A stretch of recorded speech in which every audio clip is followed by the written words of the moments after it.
بسم الله الرحمن الرحيم. اللهم صل على محمد وآل محمد. اللهم لك الحمد على ما لم أزل أتصرف فيه من سلامة بدني، ولك الحمد على ما أحدثت بي من علة في جسدي فما أدري. يا إلهي، أي الحالين أحق بالشكر لك، وأي الوقتين أولى بالحمد لك؟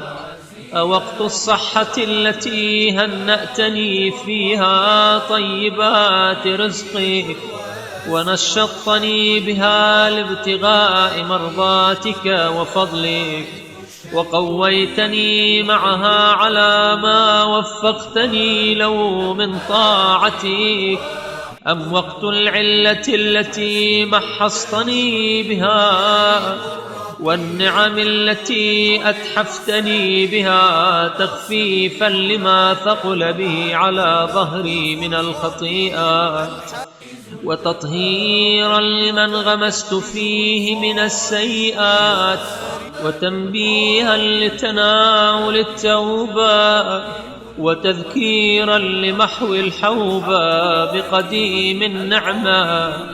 وفي خلال ذلك ما كتب لي الكاتبان من زكي الأعمال، ما لا قلب فكر فيه، ولا لسان نطق به، ولا جارحة تكلفته، بل إفضالا منك علي وإحسانا من صنيعك إلي. اللهم فصل على محمد وآله، وحبب إلي ما رضيت لي، ويسر لي ما أحللت بي، وطهرني من دنس ما أسلفت، وامح عني شر ما قدمت، وأوجد لي حلاوة العافية، وأذقني برد السلامة، واجعل مخرجي عن علتي إلى عفوك، ومتحولي عن صرعتي إلى تجاوزك، وخلاصي من كربي إلى روحك، وسلامتي من هذه الشدة إلى فرجك.